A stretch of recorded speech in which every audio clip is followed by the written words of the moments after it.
San Diego Comic-Con. My name is Devin Kogan. I am a senior writer with Entertainment Weekly, and I am so excited to be here in EW's Comic-Con studio with the cast of Black Panther: Wakanda Forever. Thank you guys so much for joining me.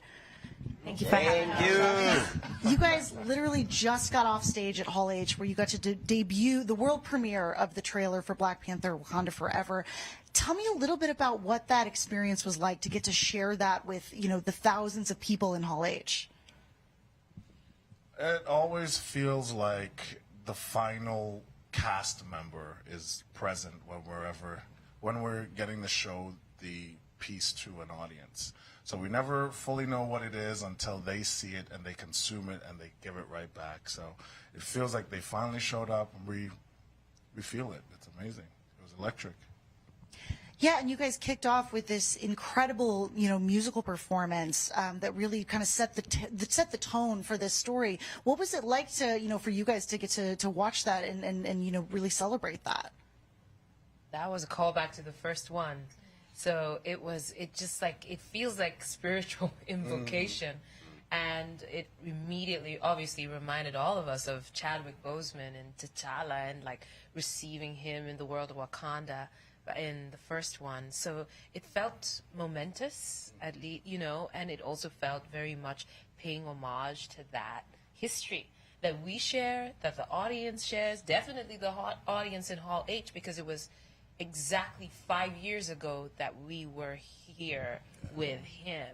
So it just felt like the best way to begin, you know, and that live music, Baba Mal, and seeing those performers in the flesh, just reminding us what the fabric of what our story is. It's very, very powerful. That makes total sense. And yeah, I'm curious for the returning cast members. You know, 5 years ago, you were, you know, kind of introducing Black Panther to the world, and now, you know, it has become such a phenomenon and means so much to so many people. What was, when you were returning for this new story, what did you most want to get right? What was the most important thing for you guys in telling Wakanda Forever? I think the most important thing, of course, was honoring our brother and our leader and our king. That was definitely at the forefront of our minds and our spirits and our hearts.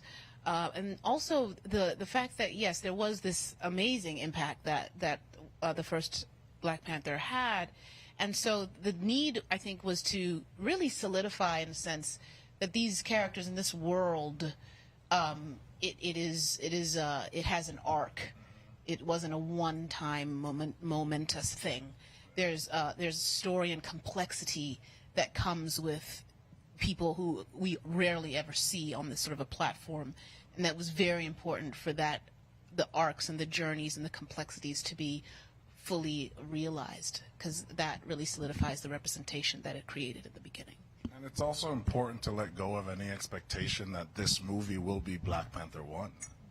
You know, this is going to be its own thing. This narrative has evolved, and you know, it's changed, just like all the characters and just like the circumstances in Wakanda itself. So, you know, for me, in particular, I just had to let go of the expectation of this being anything like the first movie and allowing this movie to be its own thing.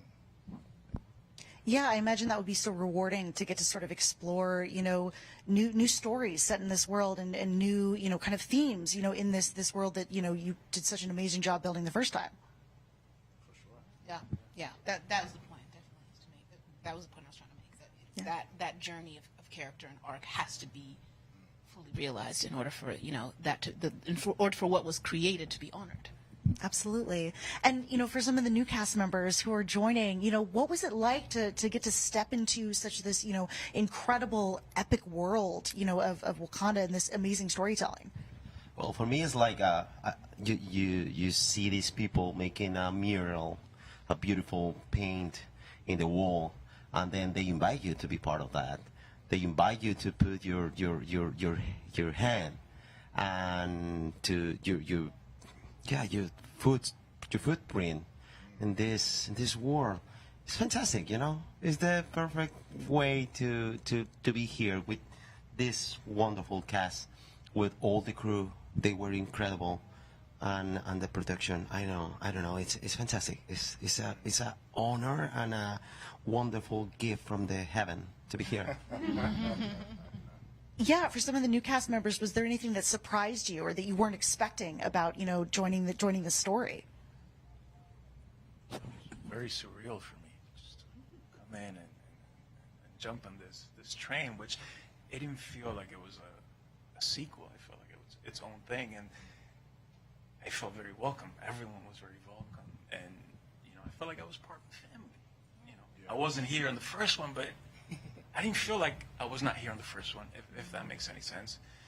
And the representation that Marvel is doing in this film is just it's very humbling that I get to be part of this with all these amazing people. And, tell me a little bit about, Ryan Coogler has been, really the captain of this ship, sort of steering this story. Tell me a little bit about, what does he bring to this story that really makes this, so magical?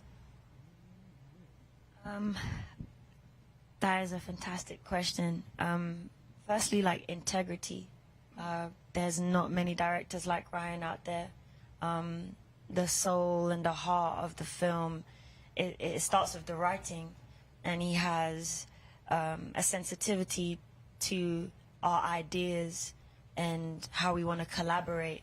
So just having him be the one that's spearheading these ideas and the structure, and just being our leader each day on set, it's a dream come true to really work with him again. So yeah, he's phenomenal. Absolutely.